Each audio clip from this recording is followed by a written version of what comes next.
Hello student, সকলকে প্রতিযোগিতা magnet চ্যানেলে স্বাগত। তো আজকে আবারও তোমাদের জন্য একটি নতুন জিকের ক্লাস নিয়ে চলে এলাম।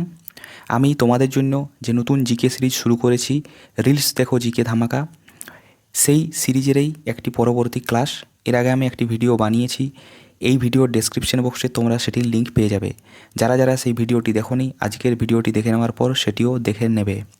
তো যাই হোক, আমরা এই যে সিরিজটি যে পরীক্ষাগুলোকে মেনলি টার্গেট করে বানানো, সেটি হচ্ছে রেলওয়ে রিক্রুটমেন্ট বোর্ডের যে এনটিপিসি এবং যে গ্রুপ ডি পরীক্ষা, এছাড়া সিজিএল, সিএইচএসএল, এসএসসি জিডি, আর আমাদের রাজ্যের ক্ষেত্রে ডাব্লিউবিপি, কেপি, ডাব্লিউবিপিএসসি এবং এসএসসির যে বিভিন্ন পরীক্ষাগুলো হয় সেগুলোকে লক্ষ্য রেখে বানানো। তো চলো দেখে নিই আজকের প্রশ্ন কী কী রয়েছে। আজকের প্রথম প্রশ্ন, কোনো বিল অর্থ বিল কিনা তা কে ঠিক করেন? রাষ্ট্রপতি, অর্থমন্ত্রী, লোকসভা স্পিকার নাকি উপরাষ্ট্রপতি? তাহলে কোনো বিল অর্থ বিল কিনা তা ঠিক করেন আমাদের যে লোকসভা স্পিকার রয়েছেন তিনি। তো অর্থ বিল হচ্ছে আমাদের সংবিধানের যে আর্টিকেল 110 বা ধারা 110, এটি এই অর্থ বিল সংক্রান্ত, এটিও খেয়াল রাখবে। পরের প্রশ্ন, গীত গোবিন্দ রচয়িতা জয়দেব কোন রাজার সভাকবি ছিলেন? তাহলে দেখো, এখান থেকে আমরা দুটো প্রশ্নের উত্তর জানবো। একটি প্রশ্ন এখানে দেওয়াই রয়েছে, এর উত্তর যে গীত গোবিন্দ এই যে গ্রন্থটি এর রচয়িতাকে, তাহলে এর রচয়িতা হচ্ছেন কবি জয়দেব। এই কবি জয়দেব ইনি কোন রাজার সভাকবি ছিলেন, এটি এখানে অ্যান্সার চেয়েছে। তো কবি জয়দেব ইনি ছিলেন লক্ষণ সেনের সভাকবি। তো বাংলায় যে সেন বংশ ছিল, সেই সেন বংশের প্রতিষ্ঠাতা ছিলেন সামন্ত সেন। এই সামন্ত সেন ছিলেন এই সেন বংশের প্রতিষ্ঠাতা, আর লক্ষণ সেন তিনি অন্যতম একজন প্রধান রাজা ছিলেন সেন বংশের। তারই সভাকবি ছিলেন কবি জয়দেব এবং তিনি রচনা করেছিলেন গীত গোবিন্দ। পরের প্রশ্ন, ডেকান ট্র্যাপ গঠিত হয়েছে প্রধানত কোন শিলা দ্বারা? পাললিক শিলা, রূপান্তরিত শিলা, আগ্নেয় শিলা নাকি এর মধ্যে কোনোটিই নয়? তাহলে ডেকানের যে ট্র্যাপ রয়েছে সেটি আগ্নেয় শিলা দ্বারা গঠিত। অনেক জায়গায় বেসাল্ট অ্যান্সার থাকতে পারে, সেক্ষেত্রে বেসাল্টও অ্যান্সার হবে। তো এই যে ডেকান ট্র্যাপ বা ডেকানের প্লেটু মেনলি আমাদের এই যে ভারতবর্ষ রয়েছে এর যে দক্ষিণ অংশ, এই রকম জায়গাতে কিন্তু এই ডেকানের যে প্লেটু বা ডেকানের যে মালভূমি সেটি দেখতে পাওয়া যায়। মেনলি আমাদের এইখানে যে কর্ণাটকা, তামিলনাড়ু, অন্ধ্রপ্রদেশ, কেরালার কিছু অংশে এই যে ট্র্যাপ সেটি কিন্তু দেখতে পাওয়া যায়। পরের প্রশ্ন, কোন গুপ্ত রাজা হুন আক্রমণ প্রতিহত করেছিলেন? খুব ইম্পর্ট্যান্ট একটি প্রশ্ন। সমুদ্রগুপ্ত, দ্বিতীয় চন্দ্রগুপ্ত, স্কন্দগুপ্ত নাকি প্রথম চন্দ্রগুপ্ত? তো হুন আক্রমণ যিনি প্রতিহত করেছিলেন তিনি হচ্ছেন স্কন্দগুপ্ত। এখানে অনেকেই দ্বিতীয় চন্দ্রগুপ্তের সাথে গুলিয়ে যেতে পারে।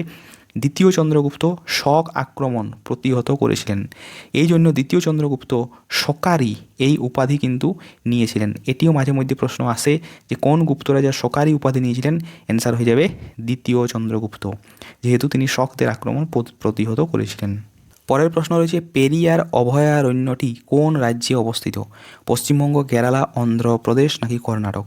তো এই যে পেরিয়ার অভয়ারণ্য, এটি আমাদের কেরালা রাজ্যে অবস্থিত। এখানে আরও একটি গুরুত্বপূর্ণ প্রশ্ন আসে, সেটি হলো silent valley national park. Silent valley national park এটি কোন রাজ্যে অবস্থিত? অ্যান্সার হয়ে যাবে কেরালাতে। কেরালার এই যে সাইলেন্ট ভ্যালি ন্যাশনাল পার্ক বা কেরালাকে অনেক সময় স্পাইস গার্ডেন অফ ইন্ডিয়াও বলা হয়, মানে ভারতের মশলার ভাণ্ডার বলা হয় এই কেরালা রাজ্যকে, বা এই যে সাইলেন্ট ভ্যালি ন্যাশনাল পার্ক হচ্ছে সেটিকেও বলা হয়। পরের প্রশ্ন, দ্রোণাচার্য পুরস্কার যে বিষয়ে পারদর্শিতার জন্য দেওয়া হয়? খুবই ইম্পর্টেন্ট প্রশ্ন। দ্রোণাচার্য পুরস্কার যে জন্য দেওয়া হয় সেটি হচ্ছে ক্রীড়া প্রশিক্ষণের ক্ষেত্রে, মানে যারা বিভিন্ন খেলার কোচ রয়েছেন সেই কোচদেরকে এই যে দ্রোণাচার্য পুরস্কার সেটি কিন্তু দেওয়া হয়। মল্লিকা সারাভাই কোন নৃত্যের সাথে যুক্ত? খুব ইম্পর্টেন্ট প্রশ্ন। মল্লিকা সারাভাই, দেখো এখানে অপশানগুলো রয়েছে কত্থক, বিহু, ভারতনাট্যম নাকি মোহিনী অট্টম। তো এই যে মল্লিকা সারাভাই ইনি ভারতনাট্যম নৃত্যের সাথে যুক্ত ছিলেন। ভারতনাট্যম নৃত্য ছাড়াও যে কুচিপুড়ি নৃত্যটি রয়েছে সেই কুচিপুড়ি নৃত্যর সাথেও তিনি কিন্তু যুক্ত ছিলেন।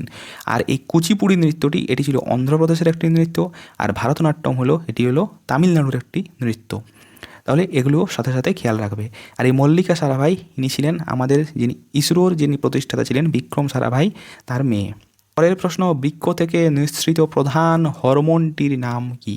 তাহলে অপশানগুলো দেখো, রেনিন, গ্যাস্ট্রিন, সিক্রেটিন নাকি ইস্ট্রোজেন। তাহলে বৃক্ষ থেকে যে প্রধান হরমোনটি নিঃসৃত হয় সেটি হচ্ছে রেনিন। পরের প্রশ্ন, ব্যাকেলাইট প্লাস্টিক তৈরি হয় ফর্মালডিহাইডের সাথে কার বিক্রিয়ায়? অপশান দেখো, বেনজিন, ফেনল, নেপথালিন নাকি অ্যাসেটিক অ্যাসিড। তাহলে এই যখন আমরা ব্যাকেলাইট প্লাস্টিক তৈরি করি সেটি ফর্মালডিহাইডের সাথে আমাদেরকে ফেনলের বিক্রিয়া ঘটাতে হয়। এর ফলস্বরূপ বেকেলাইট প্লাস্টিক কিন্তু উৎপন্ন হয়। তাহলে অ্যান্সার হয়ে যাবে ফেনল। এরপরে দেখো রয়েছে 4 ওহম রোধ বিশিষ্ট তারের মধ্যে দিয়ে 2 এম্পিয়ার তড়িৎ প্রবাহিত হচ্ছে, তারটি দু প্রান্তের বিভব প্রভেদ কত? তাহলে দেখো আমরা কি জানি, ভি ইজিক্যাল টু আই আর। তাহলে ওহমস যে ল রয়েছে, ওহমের সূত্র, সেখান থেকে পাই ভি ইজিক্যাল টু আই আর, মানে ভোল্টেজ বা বিভব প্রভেদ সমান হচ্ছে যে কারেন্টের প্রবাহ মাত্রা এবং রোধ রেজিস্ট্যান্স আর। তাহলে আমাদের এখানে চেয়েছে বিভব প্রভেদ কত, মানে ভোল্টেজ চেয়েছে, বা এই যে ভি এর মান চেয়েছে। আই এর মান কত দেওয়া রয়েছে, আই এর মান দেওয়া রয়েছে এখানে 2, রেজিস্ট্যান্স বা রোধ কত দেওয়া রয়েছে 4 ওহম। তাহলে অ্যান্সার কী হয়ে যাচ্ছে 8। তাহলে 8 ভোল্ট হয়ে যাচ্ছে আমাদের অ্যান্সার।